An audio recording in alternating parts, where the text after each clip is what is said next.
Olá pessoal, vamos entrando. Agora há pouco eu tinha entrado para fazer uns testes aqui no Instagram, porque eu tava tentando fazer, transmitir no Facebook também, mas eu não consegui. Ainda sou cringe no quesito lives e plataformas diferentes, então não deu certo, tá? Mas vamos seguir aqui no Instagram. Depois eu vou tentar baixar a live e colocar lá no Facebook. Se alguém souber como que eu faço isso, como que eu transmito, ó, o pessoal já tá mandando carinho ali. Quem souber como que eu faço para transmitir nas duas plataformas, por favor, me ajuda. Por favor, me ajuda. Ó, a Tassi entrou, a Gabi.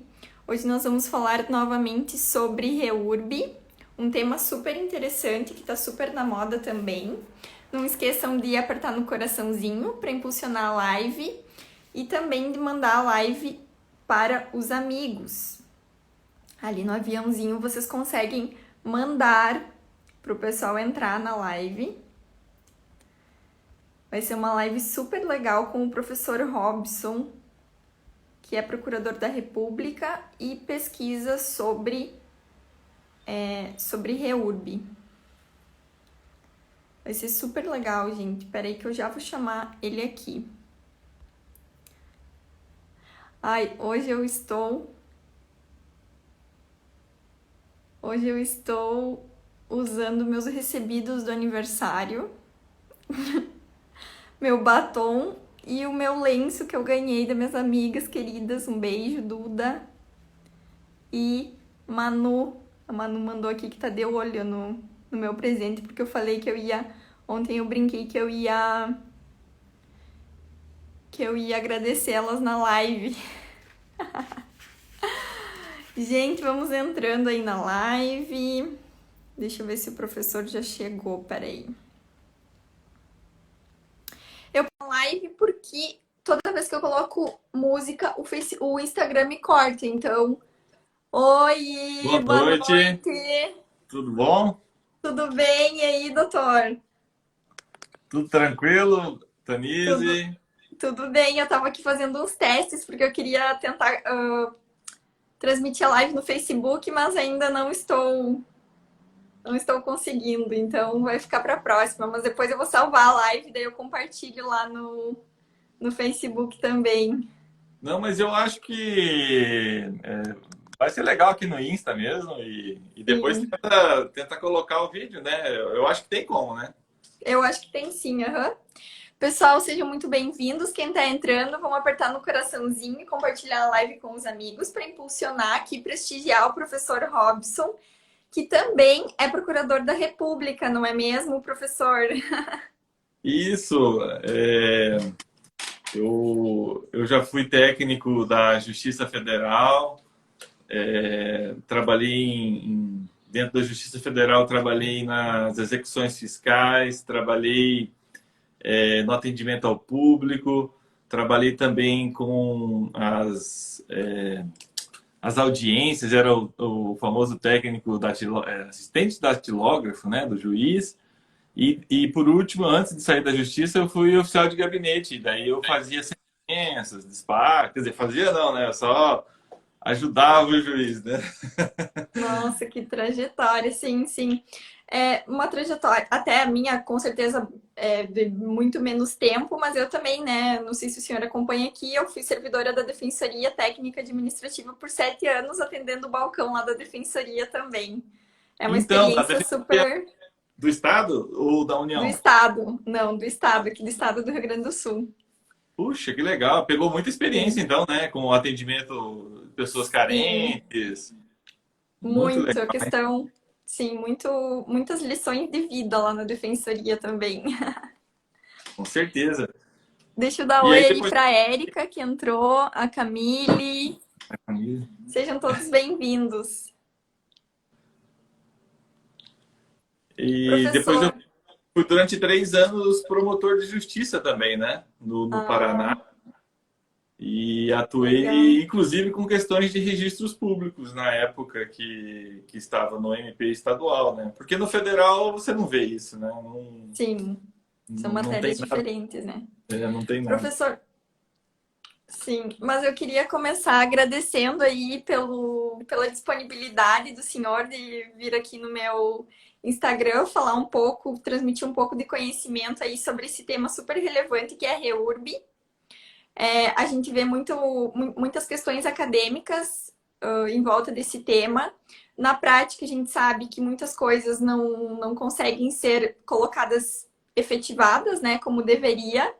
Mas fica aí a importância desse tema, né? Tem toda a questão da moradia e do direito de propriedade, de moradia, da regularização desses imóveis que estão clandestinos.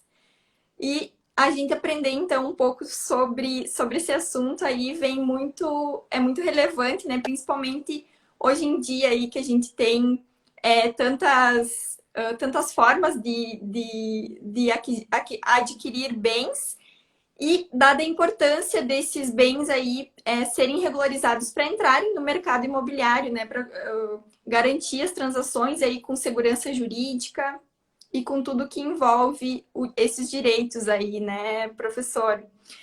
Eu queria então, o senhor já falou um pouco sobre a sua experiência e eu acho que a gente pode de repente até começar trazendo da experiência profissional aí para a questão da REURB, lá quando o senhor estava no Ministério Público, chegou a ver alguma REURB? Como que o senhor acabou entrando aí nesse tema? Então, no MP estadual, eu sou um pouquinho antigo já, né? Nas funções jurídicas. Quando eu fui servidor da Justiça, foi em 1993, né? Muita gente nasceu aí muito tempo depois de 1993. Como promotor em 1999. Naquela época, não se falava muito de REURB, se falava muito de uso capião apenas, né? Que as pessoas questionavam. Mas muitas questões relacionadas a registros públicos, principalmente questões vinculadas ao RCPN, porque tudo vinha para o Ministério Público, principalmente as habilitações de casamento, né? E retificações, mudanças de nome, eventuais dúvidas registrais, o juiz mandava para o MP. Mas como nós tínhamos, que assim, em comarcas menores, é só um promotor e só um juiz. Então você acaba tendo uma dificuldade até de lidar com situações de registros públicos, porque dentro de um caráter de proporcionalidade, né, complexidade dos fatos, você acaba tendo mais prioridade para a área criminal, porque tem muitos presos na área estadual, né? Os crimes Sim. mais graves, na verdade, estão na área estadual. Então, assim, sopesando isso, a gente acabava dando mais prioridade para os outros fatos. Mas vi muitos casos interessantes, inclusive, até de perda Sim, do poder familiar, assim, sabe? sim, muito legal. Professor, mas tem bastante gente entrando. Eu vejo que tem pessoas que não são da área do direito também que estão entrando aqui. Então, para introduzir o Sim. nosso tema, eu queria que o senhor explicasse o que seria a REURB aí para o pessoal se situar aqui no que a gente vai conversar durante a nossa live. Sim, então, para a gente começar a ter uma noção geral do que seria a REURB, a gente precisa entender um pouco a história do Brasil, a história no sentido da colonização e a própria formatação dos loteamentos, né? Então, quando você teve a época do Império, obviamente, todo o patrimônio era do Império. E aí nós tínhamos capitanias hereditárias, tivemos sesmarias, tivemos posse durante muito tempo, até que veio o Código de 1916 e tentou regulamentar um pouco isso. A vinda da família real para o Brasil em 1808 foi muito importante para nós, porque o imperador, então, né, no caso o rei, ele no Rio de Janeiro, ele começou a urbanizar a cidade de uma maneira melhor e com isso até teve umas situações de expulsão de casas lá no centro do Rio de Janeiro, em algumas situações bem chatas, inclusive, que a história conta de pessoas que perderam suas residências. Além disso, nós temos também a, a, a guerra que ocorreu na Bahia, né? Em que os soldados, então, ao retornar para a cidade do Rio de Janeiro, após o fim da guerra, né? Então, eles acabaram tendo uma forma de, como posso dizer, uma promessa de que teriam casas após a guerra, mas isso não se concretizou, né? O Império não concretizou essas casas, e aí eles foram para o Morro da Providência, e ali começou um processo de favelização, que na verdade a favela é um nome de uma árvore, né? Que tem lá no sertão baiano, em que eles estavam na época das guerras. Bom, o Brasil, então, ele teve uma questão fundiária difícil, porque muitos lotes irregulares, muitas questões envolvendo posse, né, conflitos fundiários. E isso se traduziu principalmente depois, com a produção de maquinários e também a urbanização em si, que foi motivada pelo rei lá desde 1808, o fator de que as cidades começaram a crescer de maneira desordenada, né? Sem nenhum planejamento. Veja que a primeira lei, na verdade, é de 34, que tenta regulamentar um pouco a questão dos loteamentos, e depois a que está até hoje em vigor, que é a 6766 de 79. Então, são leis antigas, mas não tão antigas no sentido de ter organizado o país, né? Então, até porque a lei ali, a 6766, que é a lei do parcelamento, do loteamento, né? Ela trata mais de uma questão do crescimento ordenado, né? Daquele crescimento que é feito de forma planejada, sem contemplar a regra que, penso eu, seja do crescimento desordenado, né? Das pessoas ir ali ocupando os imóveis e construindo suas casas, seus prédios, sem ter um planejamento, uma questão de, né? Isso. E um entrave muito grande que sempre teve é que o Estado brasileiro é um Estado caro no sentido de impostos, né? Então as pessoas, elas buscam sempre, a sociedade, ela busca formas mais baratas de viver.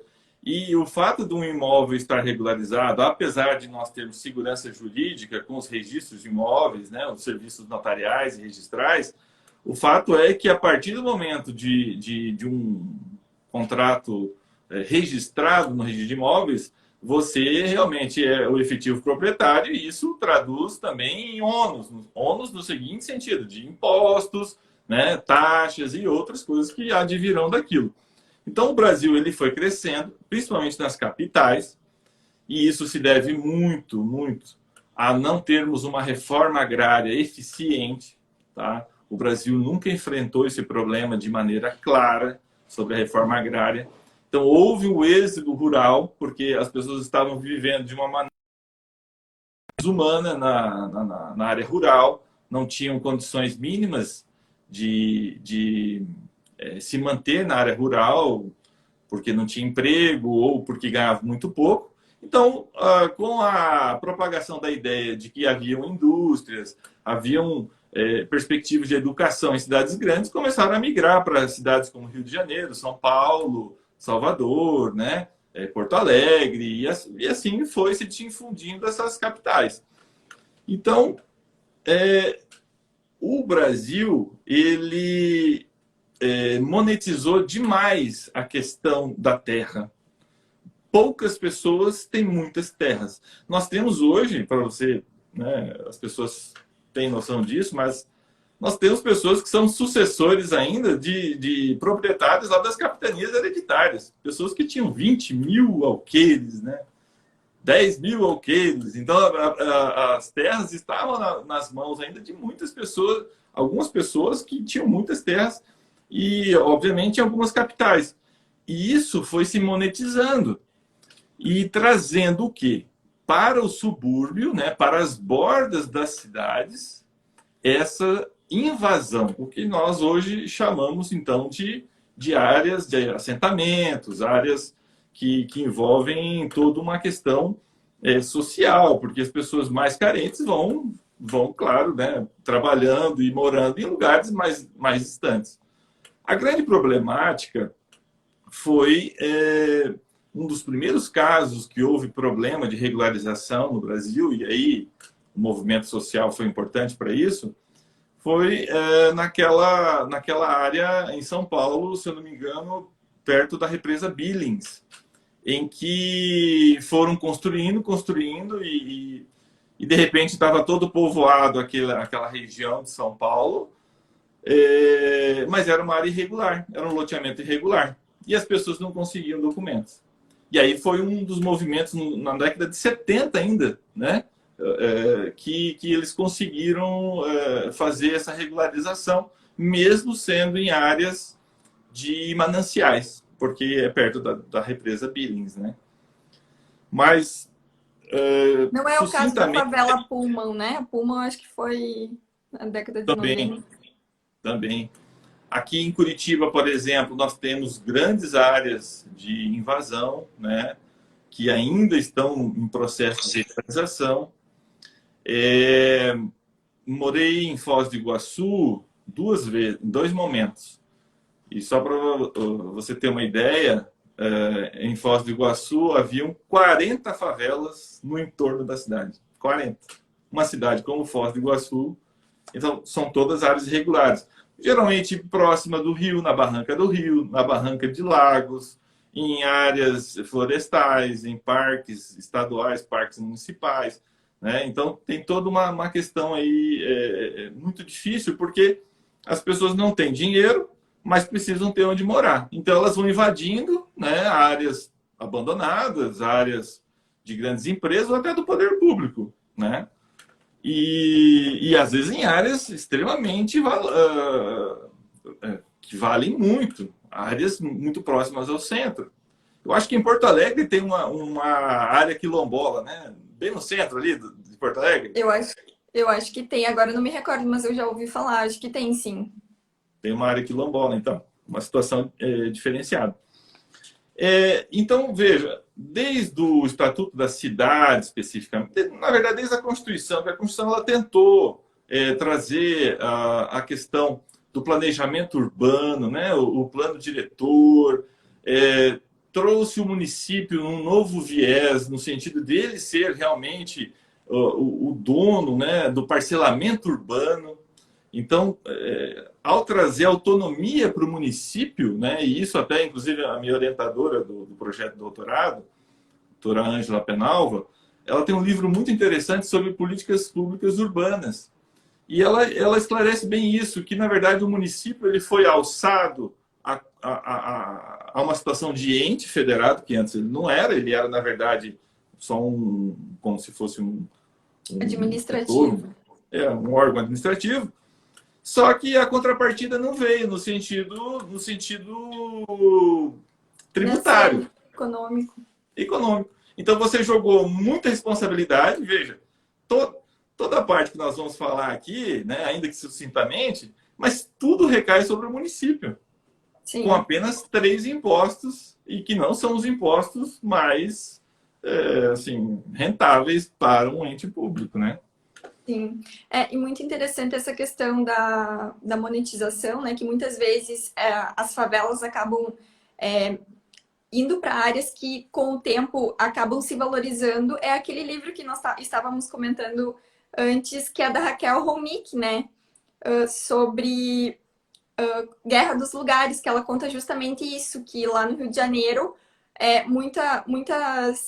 muitas vezes foi usado até, por exemplo, do programa Minha Casa Minha Vida para tirar aquelas pessoas de áreas que seriam boas para o turismo ou mesmo para a construção imobiliária. Usaram então alguns programas aí para poder remover aquelas pessoas que muitas vezes não concordavam com isso, né? De acordo com a lei, né? Fazendo com que aquela remoção tivesse uma aparência aí de legalidade, mesmo que não fosse o interesse das pessoas que estavam lá envolvidas. Então, para ver a complexidade dessa matéria. Essa matéria. E até surgiu um julgado bem interessante agora, até é interessante até falar isso, porque às vezes tem algum concurseiro aqui no meio, mas a questão do esbulho do programa Minha Casa Minha Vida, porque tem muita invasão também, olha só que país que a gente vive, né? a Caixa Econômica vai e constrói conjuntos habitacionais. E aí, antes de entregar, às vezes já está no nome do João da Silva. A pessoa financiou, está no nome dela, só que precisa pintar só e acabar, entregar a chave para a pessoa. Aí alguém vai e invade. E esse esbulho, né? Esse esbulho possessório é competência, é um crime de competência da Justiça Federal. É um negócio que, se cair num concurso, a chance da pessoa acertar é bem pequena, porque a STJ decidiu agora esses dias. Bom, mas o fato é que, como a União, nem os estados, nem os municípios, eles têm dinheiro para construir novos projetos habitacionais, como teve na época do BNH, né, o Banco Nacional de Habitação, que foi extinto, depois o programa Minha Casa Minha Vida, que foi um grande, né, foi um grande projeto também, claro, mas com pagamentos, né, e depois agora Casa Verde e Amarela. Como eles não têm mais condições de fazer isso, porque não há verba, não há orçamento para isso, o que eles resolveram? Resolveram, então, liberar as construções irregulares, né? E uma forma de regularizar é realmente conceder, por exemplo, legitimação de posse, é fazer legitimação fundiária, é a própria usucapião, né? Concessão de direito de moradia. Então, são vários instrumentos. A REURB, na verdade, ela é uma coisa genérica. É como se fosse um instrumento geral. E aí nós vemos vários institutos, né? Que a Lei 13.465, de 2017, ela veio a instrumentalizar. Quem não é da área de direito, talvez tenha um pouco de dificuldade de entender isso, mas, assim, foi uma forma que o governo federal encontrou, né, de tentar diminuir o déficit habitacional. Porque, ao invés de retirar essas pessoas, às vezes, de áreas de preservação permanente, na barranca de um rio, ia levar para onde? Jogar na rua não dá, né? Porque seria desumano. E a Sim. Defensoria Pública não ia deixar também, não né? ia deixar, Professor, mas então, a REURB ela surge num contexto de garantir o direito de moradia, de regularizar esses imóveis que estão na clandestinidade. Sobretudo, embora isso aconteça lá desde a década de 70, aí com o BNH, com outras legislações, após a Constituição Federal de 88, a gente teve, então, um esforço maior, por assim dizer, né? Seja por meio do Estatuto da Cidade, seja depois por meio da REURB, que trouxe aí, então, um aparato mais genérico, né? A Lei 13.465, se não me engano.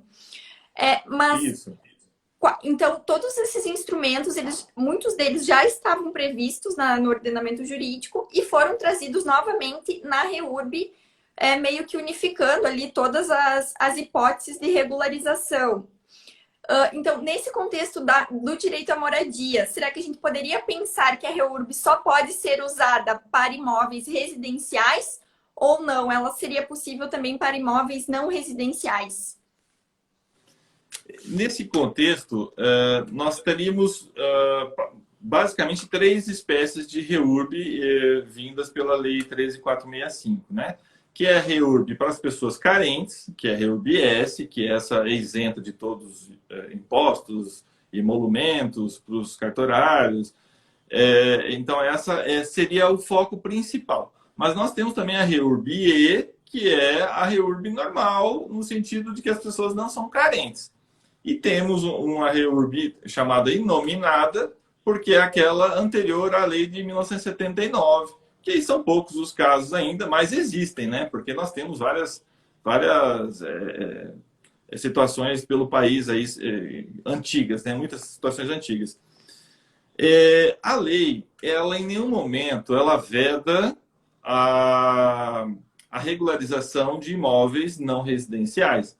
É óbvio que o foco principal da lei são as questões de moradia, realmente, pessoas carentes que precisam colocar sua família no lugar. Mas, veja, há situações que a casinha, vamos supor, uma casinha lá numa favela, é junto com o botequinho do seu João. Ele mora na casinha e tem o botequinho. Então, poderia, por exemplo, o município só regularizar a casinha e não o imóvel dito comercial, que seria um bar? Não. Se o poder público, o município principalmente, ele puder, né, e tiver vontade, porque o município precisa expressar isso também, né, no sentido de interesse público, ele vai poder, sim, fazer a regularização, não só de imóveis residenciais, mas também de imóveis comerciais.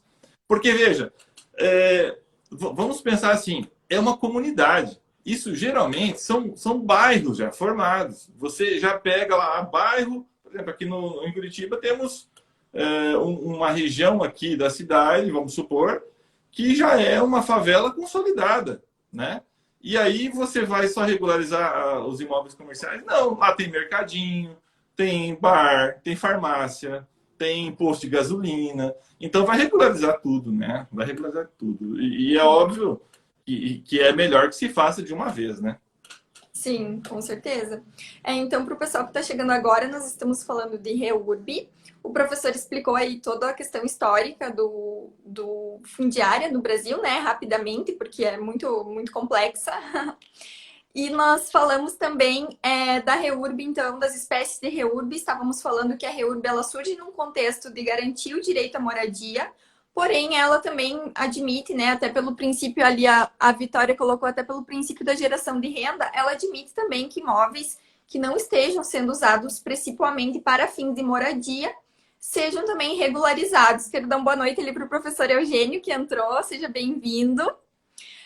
E o professor também estava explicando, né, professor, das formas de REURB, que nós temos três formas de REURB, a REURB-E, a REURB-S, que é para pessoas de baixa renda, com rendas inferior a 5 salários mínimos, a REURB-E, que seria, então, para a renda superior a esse valor, e também a REURB inominada, que é o caso dos loteamentos. Anteriores a 79, isso. Isso, anteriores à lei do parcelamento do solo, né?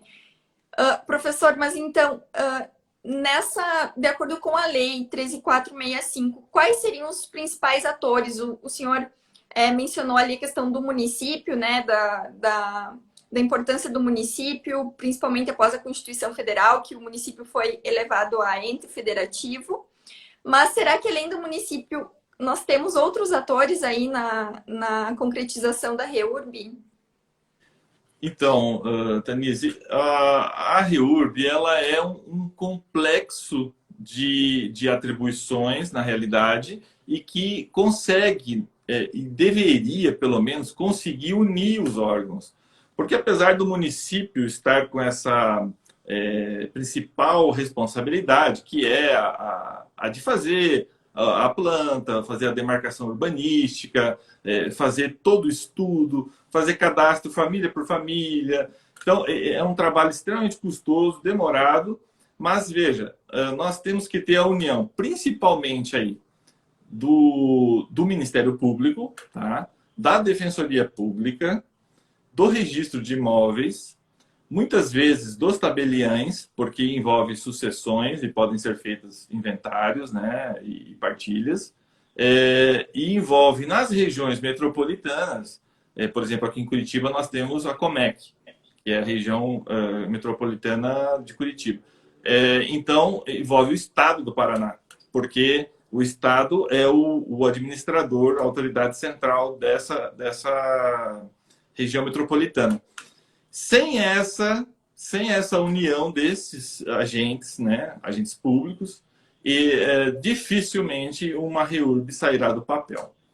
O município, nós sabemos, dificilmente tem recursos para fazer todo aquele estudo. É uma lei extremamente complexa no sentido do detalhamento e como tem que ser feito. E tem que ser feito realmente conforme a lei, né? Porque o administrador está vinculado à lei.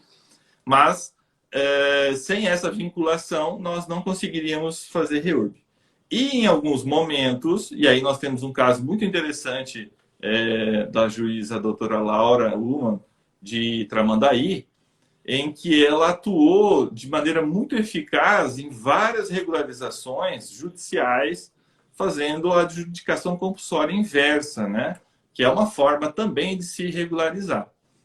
Agora, por exemplo, como eu faço doutorado em Direito da Cidade no Rio de Janeiro, nós estudamos casos específicos do Rio de Janeiro.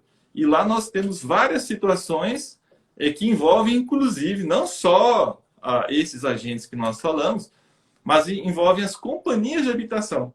Porque as companhias de habitação também têm imóveis irregulares, construídos em locais de APP, construídos de maneira sem ter documento na época, que os governos iam fazendo, até para inaugurar logo. Porque tem tudo isso, né? A REURB, na verdade, é assim, o prefeito, o governador, ele quer se eleger, então ele vai na comunidade e fala que vai regularizar. Funciona assim, infelizmente. Né? Então... no caso, nós temos um marco temporal na REURB. Esse marco temporal, ele se aplica para qualquer caso de regularização? Como que funciona? Então, isso é uma questão muito interessante para os concursos públicos, porque apenas na legitimação fundiária é que nós temos um marco temporal de 22 de dezembro de 2016, né? Possivelmente, logo vai aparecer, até tem um projeto no Congresso Nacional, quase foi aprovado esses dias, hein? E vai elastecer isso, vai acabar jogando para frente. As outras formas, por exemplo, nós temos formas de regularização que já são conhecidas desde que a gente se conhece como gente, como a usucapião, né? A usucapião nada mais é do que aquilo que estava já no Código Civil. Essa forma não tem marco temporal, né, obviamente. A legitimação de posse é uma coisa muito interessante, que o município, ele primeiro concede a posse, depois de 5 anos, o registrador faz a conversão automática para propriedade, é uma coisa muito interessante, e realmente entra a posse no fólio, né, real. Nós temos várias outras formas de regularizar que não tem marco temporal, né? Agora, se nós falarmos de legitimação fundiária, o porquê que os municípios eles estão evitando um pouco fazer isso quanto aos imóveis públicos? Porque existem 3 ações diretas de inconstitucionalidade no Supremo, com grande chance de ter êxito, porque o Procurador-Geral da República, ele colocou na ação, inclusive, o fato de que realmente é uma burla a vedação ao usucapião. A legitimação fundiária urbana, né, relativa a imóveis públicos é muito semelhante ao usucapião. Até o pessoal tenta explicar a diferença e eu até hoje não consegui entender muito. Porque o município vai e ele tem a disposição de entregar para o cidadão. Mas, né, a gente sabe que, na verdade, não é bem assim, né? No concurso não dá para dizer, né, que é a mesma coisa. No concurso não dá para dizer. Mas na prática acaba sendo, né, professor? A prática acaba sendo claro, se você é um registrador de imóveis e chegar a uma legitimação fundiária de imóvel público, você vai, né, se adequar no que a lei fala, você vai fazer. Mas a chance disso realmente ter um problema lá na frente, que o Supremo declare a nulidade da lei, é grande, né? Sim. Professor, mas então a gente fez aí essa parte introdutória, entrando na questão do terreno de marinha. Antes de entrar na parte da regularização fundiária em terreno de marinha, antes o senhor trouxe bastante informação sobre a questão da própria colonização brasileira, né? Fomos lá para as capitanias hereditárias, né? Quando começou aí a colonização. E eu penso que nesse contexto aí que a gente vai entrar na questão da enfiteuse da União. Será que o senhor poderia discorrer um pouco sobre isso lá atrás? Como que começou o regime de enfiteuse do terreno de marinha, né? Dos terrenos de marinha, principalmente... Basicamente, os terrenos de marinha serviram há muito tempo para a defesa nacional. Porque, veja só, nós fomos colonizados por um país minúsculo comparando ao tamanho do nosso país, né? Então, eles tinham poucos habitantes lá em Portugal para ocupar um imenso território no Brasil. E, de certa maneira, houve essa propagação de ocupação das áreas litorâneas porque isso acabou beneficiando a própria União, na verdade, né? Que era o Império na época. Para isso se cobra, na verdade, a enfiteuse. É um instituto chamado enfiteuse, que foi extinto pelo Código de 2002, mas as enfiteuses antigas ainda existem, né, de 1916. Inclusive, quem vai para concurso sabe que você tem que levar o código impresso de 1916, porque se caiu uma questão de enfiteuse, vai estar lá no código de 1916 já revogado, mas que ainda tem ultratividade, né? Bom, Exato. mas Eu não sei, eu li em algum lugar, não, agora até nem me recordo, que ali o senhor antes tinha levantado a questão da vinda da família real, né? isso. Quando nós tivemos, então, a formação, a colonização do Brasil, que foram concedidos, né, as capitanias hereditárias aos respectivos donatários, enfim, eu havia já um pagamento de um laudêmio, de um valor mensal à coroa, ou isso somente aconteceu com a vinda da família real? Como que foi isso? Na realidade, havia a capitania hereditária, mas ela tinha que ter uma exploração, por isso que nós temos hoje terras devolutas, e o de devoluta, na verdade, não se confunde com terreno de marinha, tem a ver, na verdade, com o não cumprimento das condições das capitanias hereditárias, quando era concedida essa terra. Então, não fez o que devia fazer, por exemplo, explorar a terra, desmatar, porque eles concediam esses títulos para a pessoa chegar e limpar mesmo e produzir, né? Então, não feito isso, aí a origem da terra devoluta, que é uma coisa, né? Agora, a questão dos terrenos de marinha é uma coisa diferente, é como se fosse a utilização do terreno da marinha, por isso aí sim que existiu a enfiteuse, né? Com o laudêmio pago quando a pessoa transmite o domínio útil, e o foro todo ano, né? Se não me engano, o foro paga, acho que é 3%, 5%, alguma coisa assim, é pago para a União pela utilização desse imóvel. Bem, mas aí, o que acontece em relação ao terreno de marinha e em relação à REURB? Isso foi objeto de um artigo nosso, eu e a Érica Sacchetti, no seguinte sentido. Isso veio à tona agora, principalmente, por quê? Porque muitos desses terrenos de marinha, que são aquela faixa da pré-amar média de 1831, dificílimo de se calcular, a Secretaria de Patrimônio da União tem que fazer todo um estudo, tem todo um procedimento administrativo que se faz para poder verificar essa linha imaginária, né? Como que seria em 1931, como seria hoje. Tem locais, por exemplo, Botafogo, foi toda... aquilo ali é como é que se fala? Um aterro, né? Então, existe toda uma problemática sobre esse cálculo, mas quem é responsável por fazer isso é a SPU. A SPU faz o cálculo, intima as pessoas, faz todo um estudo. Agora, ela não consegue fazer isso no país todo, né? Ela não consegue fazer isso. E aí tem a questão também dos terrenos reservados, que são nas barrancas dos rios navegáveis, que tem influência das marés, que é um outro problema também, né? Que também é da União.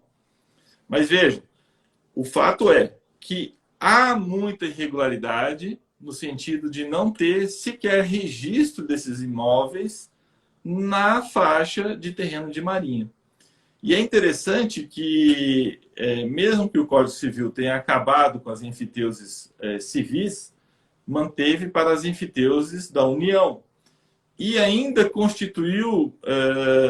determinou na própria Constituição que tem que ser por enfiteuse ou aforamento ou aprazamento, né? São os três nomes que se dá a isso. Então, veja, hoje, depois de sei lá quantos anos aí que tinha uma lei que determinava que se fizesse uma declaração, né, como a DOI, que se faz para todas as operações de de imóveis, para todos os imóveis particulares, se instituiu agora, no final do ano passado, a DOI-TU, que seria a informação relativa às transmissões de domínio útil dos bens da União. Então, veja, essa situação de irregularidade dos imóveis da União, no sentido de sequer ter registro, e a União também não consegue demarcar porque o país é imenso, se traduz também numa inefetividade da REURB quanto aos imóveis da União. Porque você não consegue trazer isso para o registro de imóveis. E não tem como o registrador informar a União através da DOI-TU. Então, nós temos uma inefetividade, tanto da Lei 13.465, em geral, porque os municípios não têm dinheiro para suportar todo esse procedimento administrativo, né? E quanto à União, como ela também não, a SPU, eu acredito que a SPU só tem em capitais, e olhe lá ainda, nem sei se todas as capitais têm, a Secretaria de Patrimônio, mas ela não consegue delinear esses 33 metros, obrigar a pessoa a fazer o registro, e com isso as transmissões desses imóveis também terem informações da DOI-TU. Então, nós temos uma inefetividade tanto da REURB para imóveis particulares, quanto também para os imóveis da União. No caso dos imóveis da União, caso fosse viabilizado, né? Digamos, vamos supor aí uma área em que haja demarcação, aquele imóvel é da União, nós vamos fazer a REURB nesse local. Essa REURB ela vai ser feita quanto ao domínio útil, ou seria possível, por meio da REURB, já conceder a propriedade plena para esse ocupante? Como que funciona? Assim, hoje nós temos o Instituto da Enfiteuse, que seria o normal para os imóveis da União, que geralmente é feito. Mas o último governo que nós tivemos alterou várias vezes a lei que trata sobre imóveis da União e possibilitou a venda, né, dessa questão da propriedade da União para o enfiteuta. Então, há possibilidade, sim, da União vender, né, através de concorrência. Isso, eu acredito que esteja na Lei 9.400. É um decreto antigo, 94, eu não sei bem o número agora, esqueci. Mas, assim, alterou isso. Há possibilidade de venda, né, para o enfiteuta, e isso, então, se consolidaria na propriedade plena para essa pessoa. Se isso está sendo feito realmente, até tem um colega aqui na SPU, até eu preciso ir lá e conversar com ele se isso está sendo efetivado. Eu acredito que não, porque é muito difícil, é muito burocrático, são contratos administrativos, eles têm registro próprio, tem um livro próprio deles, né?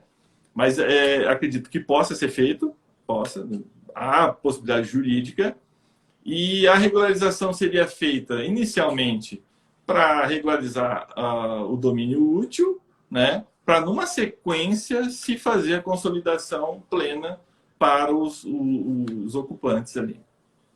E no caso, existe um interesse aí da União, né?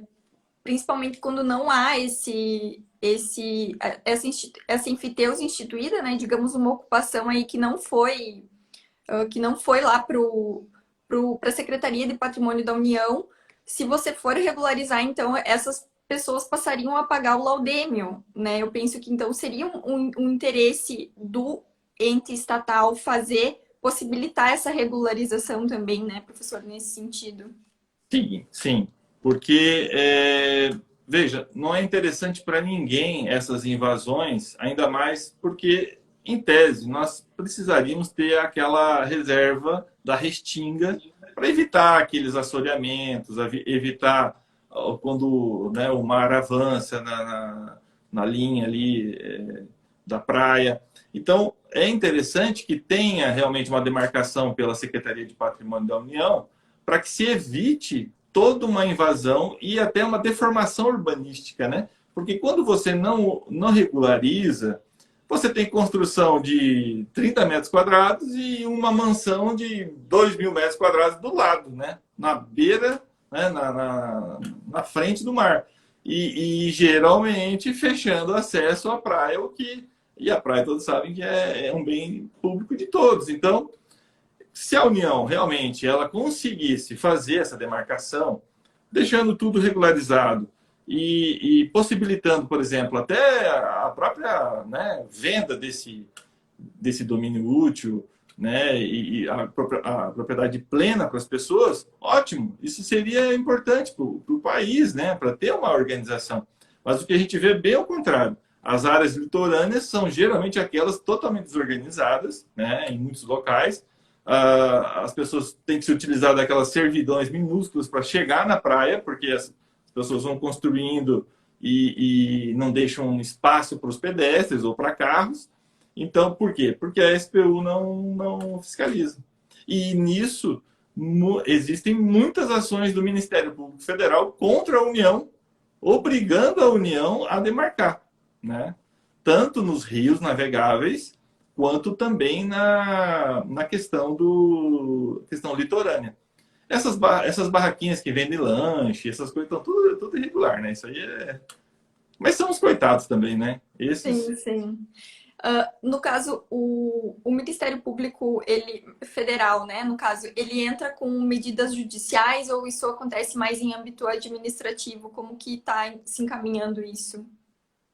Assim, o Ministério Público Federal, ele não tem muito o que fazer na questão administrativa, especificamente, porque, veja só, o IBAMA chega e notifica a pessoa.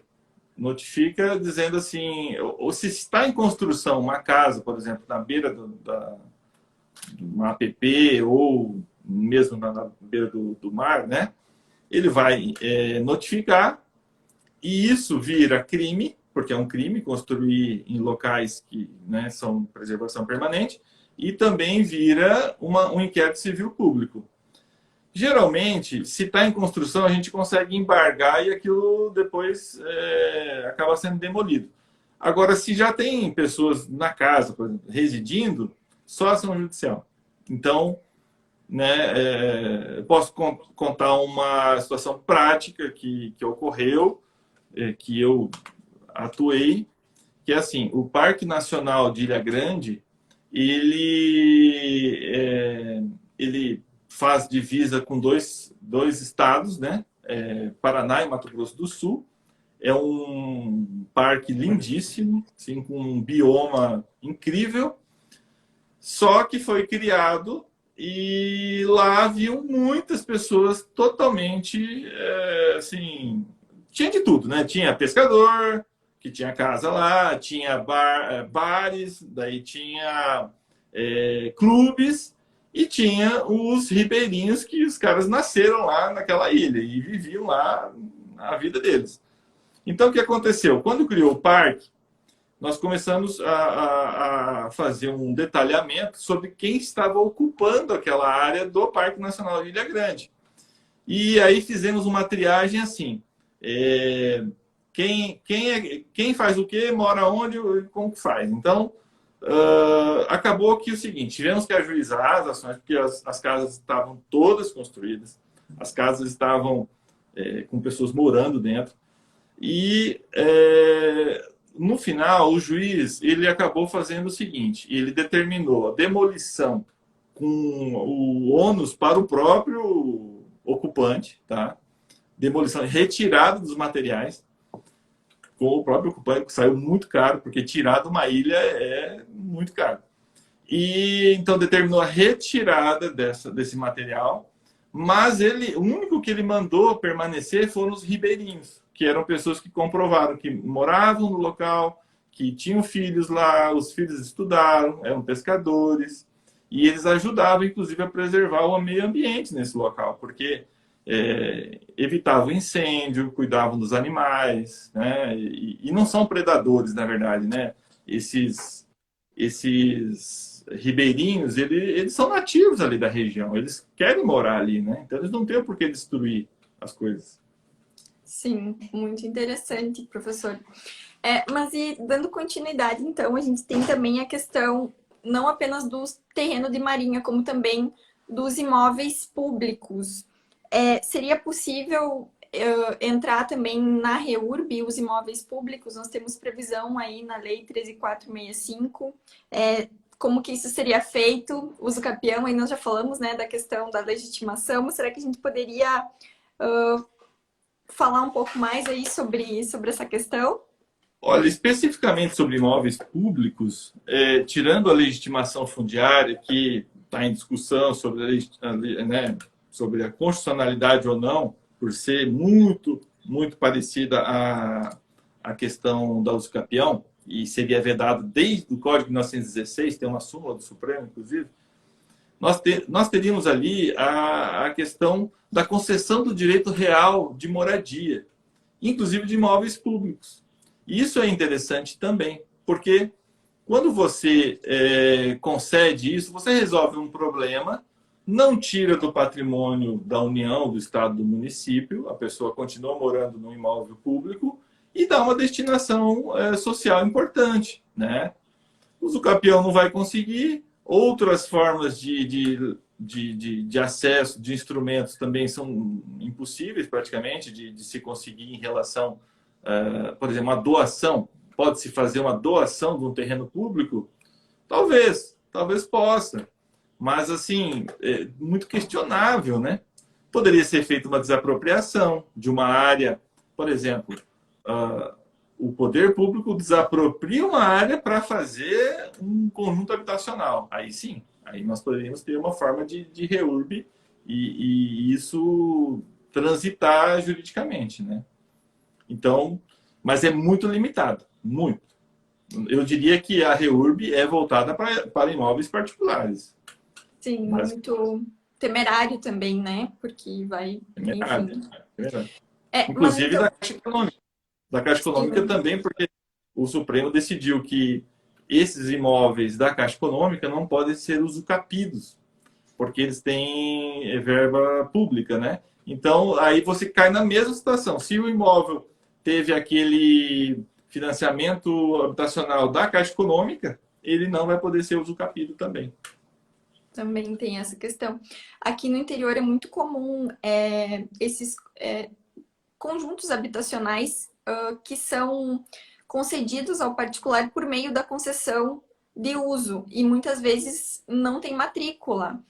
Isso chegava bastante na defensoria porque o pessoal ganhava um imóvel, ganhava, né, a concessão de uso, no caso, por meio de um termo administrativo e o imóvel não tinha matrícula. Daí a pessoa ou falecia ou se divorciava e ia lá para tentar dividir, né?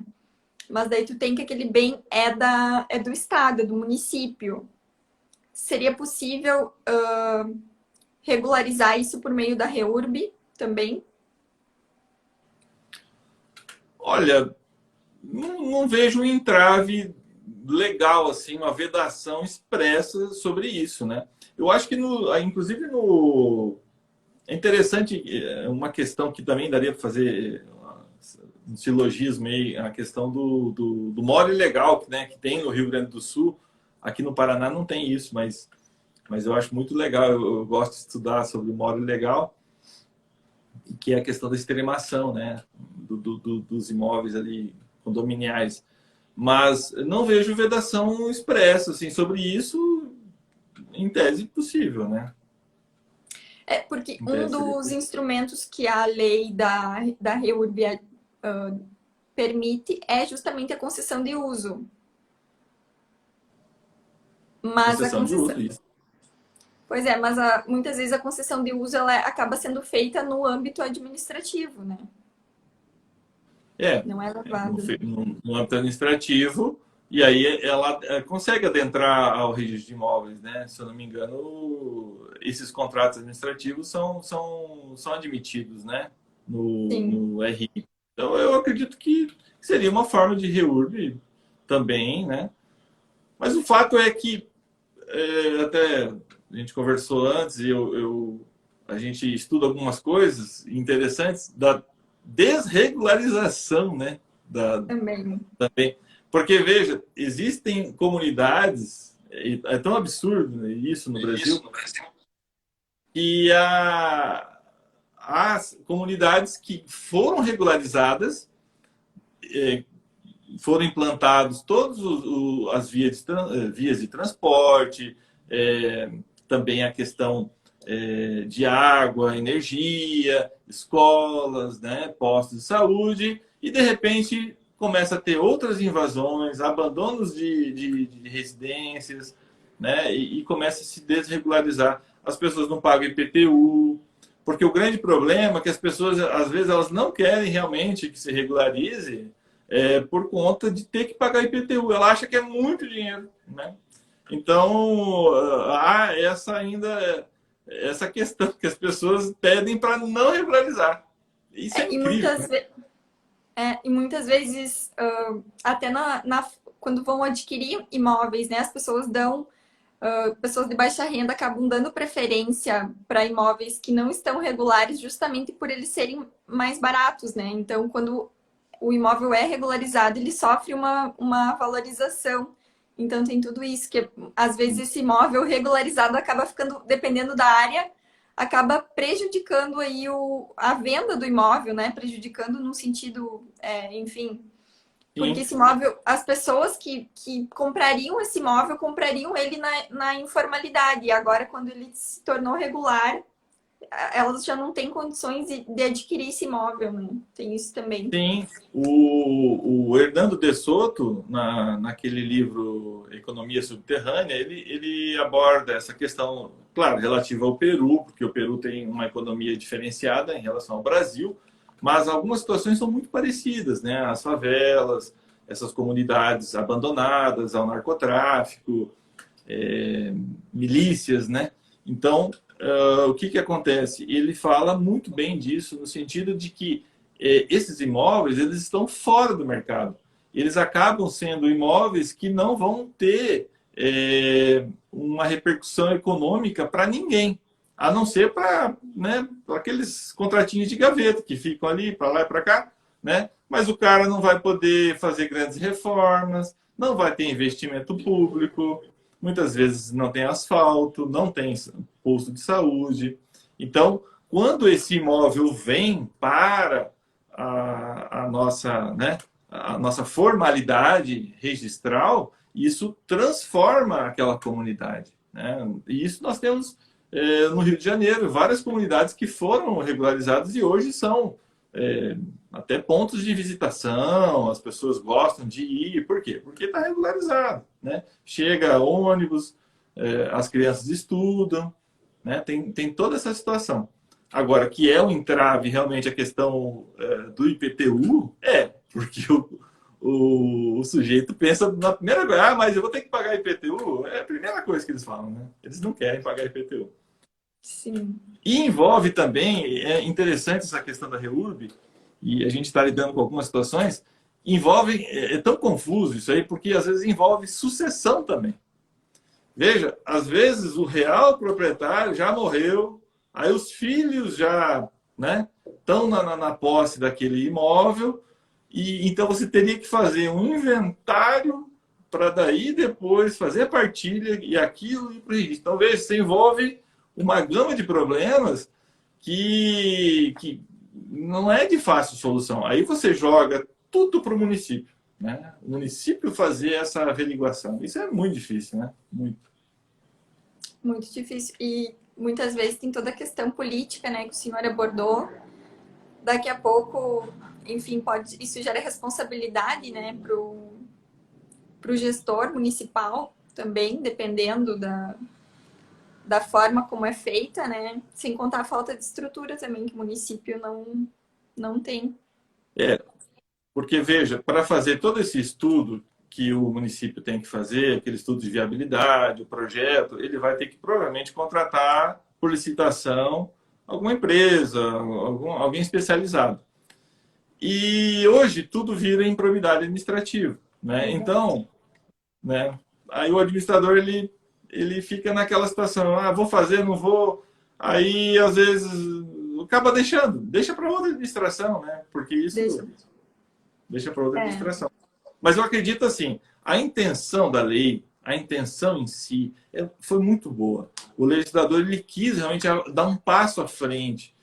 Os institutos são muito bons, a lei veio e trouxe regulamentação, né? Aquilo que estava meio solto na lei da Minha Casa Minha Vida, veio e trouxe assim, um segmento mais eficaz, né? Esse livro, inclusive, da Paola, doutora Paola, de regularização aqui, que é uma coleção do Dr. Alberto Gentil, e ela escreve sobre a regularização fundiária de uma maneira assim muito boa, e ela tem experiência porque ela, se não me engano, ela é registradora no interior de São Paulo. E ela traz vários casos práticos, ela traz várias situações específicas e especialmente ela aborda essa questão da importância dessa lei, né? Como que ela pode trazer esses imóveis de volta para realmente para a sociedade. E num primeiro momento, o registrador de imóveis, ele, né, ainda mais na REURB-S, que não tem emolumentos, não tem taxa, não tem nada, não tem tributos, ele tem um pouco de receio porque dá muito trabalho e ele não vai receber nada. Só que ele esquece que lá na frente são, de repente, 200 imóveis a mais que vão ter tráfico jurídico, né? Sim. E isso vai... Que se não fosse Sim. a REURB, estariam na clandestinidade, né? Na clandestinidade. E outra questão que tem no município, penso eu também, que além do estudo, no caso de ser feita a REURB-S, o município ainda vai ter que fazer eventual estrutura, né? Estruturação, questão sanitária. Então, muitas vezes, além de faltar corpo técnico, falta orçamento, né? Dinheiro para fazer tudo isso. Sim. Hoje eu vejo assim, o município ele ficou com a pior parte da questão urbanística, né? Nós que estudamos a questão do direito imobiliário, questão urbanística, a questão das cidades, cidade inteligente, mobilidade, você percebe assim que tudo praticamente recai sobre o município, bem o ente mais fraquinho de todos. Veja que 80% dos municípios brasileiros não tem plano diretor, porque eles não têm 20 mil habitantes. Então, o cara não tem nem plano diretor. Quanto mais fazer um projeto de REURB, por exemplo, ele nem sabe o que é isso, né? E os estados não têm interesse também nisso, e a União muito menos, né? A União, na verdade, nem os próprios imóveis dela, ela consegue cuidar, né? Nós temos imóveis perdidos aí. Quando você vai realmente ver imóveis da União, tem coisas que nem eles sabem que eles têm, né? A verdade é essa, né? Sim, é complicado, né, professor? Professor, mas nós estamos nos encaminhando para o final da live. Eu quero ver se alguém tem tem perguntas aí, se ficou alguma dúvida. Eu penso que a REURB é um tema super instigante para nós, né, que estudamos direito. Eu sou apaixonada pela REURB. Toda vez que eu estudo, eu vejo que eu não sei absolutamente nada, porque envolve uma complexidade, toda a questão fundiária aí envolvida. Já deixo aqui, aproveito, né, para deixar meu convite quando o senhor quiser vir aqui trocar uma ideia sobre REURB, sobre outros temas jurídicos. Meu Instagram está sempre aberto, é um prazer falar com o senhor. Sim, eu que agradeço, na verdade, Tanise, porque você é uma pessoa muito estudiosa, é uma pessoa que tem realmente paixão pelo direito imobiliário, né, o direito notarial. Isso não são todas as pessoas que têm realmente, e isso faz diferença. Nós precisamos de pessoas capacitadas, né? E na questão das cidades, principalmente, a gente precisa pensar nas cidades, nas boas cidades, como melhorar a cidade para você ser feliz na cidade. E uma das formas é a REURB, realmente, né? Exato. Principalmente agora que eu estou no mestrado, também estou estudando essa questão das cidades, né? Tem toda a questão da própria cidadania, né? Do exercício da cidadania, da dignidade humana, tudo isso, enquanto a gente, seres que pertencem à cidade, né? Não apenas habitar a cidade, mas pertencer às cidades também, né? Eu acho que é super, super relevante. A Larissa botou ali muito interessante, apesar de ser um tema complexo, hoje ficou mais claro. Nossa, eu aprendi muito. Excelente aula, excelente palestra, tema apaixonante. Excelente explanação, professor. Muito obrigada mesmo pela sua disponibilidade. Parabéns pelo seu conhecimento jurídico ali que deu, né? A gente vê que tem raízes aí profundas na questão da REURB falada aqui hoje. Então foi um prazer enorme aí receber o senhor. Eu que agradeço e estou à disposição para outros assuntos e também vou te convidar aí para a gente conversar sobre assuntos que você goste também, tá? Vamos trocando ideia, sim. E Vamos. vários outros assuntos, temos vários assuntos aí que a gente pode combinar. REURB dá para fazer mais umas 10 lives, mais ou menos, eu acho, sobre esse assunto. Fazer. Uso Sempre tenho que capião, falar. eu acho. Uso capião é muito Campeão. legal. A questão dos Muito. transgêneros, né, também é um assunto muito atual. Casamento, né, homoafetivo, socioafetividade, as funções do Ministério Público nos registros, tudo isso aí a gente pode abordar. E também, se quiser fazer uma live sobre crimes, né, porque sabe que eu atuo na área criminal aqui, né? Tem nada Também, a ver. pois é, podemos fazer também área criminal.